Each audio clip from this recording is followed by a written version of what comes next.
বাংলা বরাবরই শক্তি আরাধনার কেন্দ্রভূমি। এখানকার বাসিন্দাদের সঙ্গে ঈশ্বরের সম্পর্ক যেন ভক্ত আর ভগবানের নয়, বরং পরিবারের একে অপরের সঙ্গে সম্পর্ক যেমন হয় ঠিক সেই রকমই। এটা কারুর অজানা নয়। শতাব্দীর পর শতাব্দী ধরে বাংলার জনগণ আর মহাশক্তিধর ঈশ্বরের সম্পর্ক এমনই থেকেছে, যার জলজান্ত প্রমাণ চুচুড়ার দয়াময়ী কালী মন্দির। এখানকার খরুয়া বাজারে নেতাজি সুভাষ রোডের এই মন্দির মোঘল জামানা থেকে জাগ্রত বলে পরিচিত। আজও এখানকার অসংখ্য ভক্তর কাছে এই মন্দিরের অধিষ্ঠাত্রী দেবী কালী দয়াময়ী রূপেই পূজিতা হন। দেবী রূপে ভীষণা করাল বদনী, যার মধ্যে এক ভয়াবহতা রয়েছে। 2.25 হাতের কোষ্ঠী পাথরের দেবী মূর্তির জিহ্বা ও গয়না অলংকার দিয়ে তৈরি। 16 শতকে মোগল সম্রাট আকবরের থেকে এই অঞ্চলে জিয়াগির পেয়েছিলেন জিতেন রায়।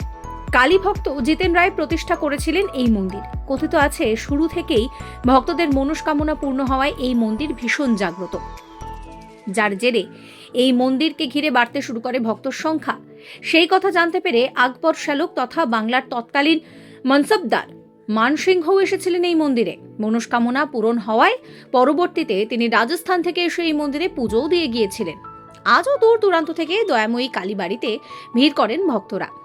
এই মন্দিরে দেবীর ভোগ সংগ্রহের জন্য ভক্তদের মধ্যে বিপুল চাহিদা লক্ষ্য করা যায়।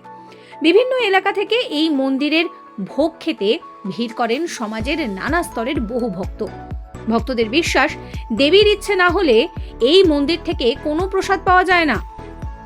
প্রতি নববর্ষ, কৌশিকী অমাবস্যা এবং দীপান্বিতা অমাবস্যায় দয়াময়ী কালী মন্দিরে ভক্তদের ঢল নামে। এখানকার কালী মন্দির পশ্চিমমুখী। মন্দিরের উত্তর দিকে এক সারিতে রয়েছে 3টি শিব মন্দির।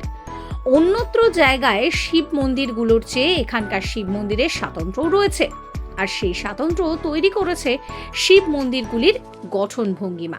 এই ভিডিও আপনাদের কেমন লাগলো অবশ্যই কমেন্ট করে জানাবেন। কমেন্ট সেকশন খোলা রয়েছে আপনাদের জন্য।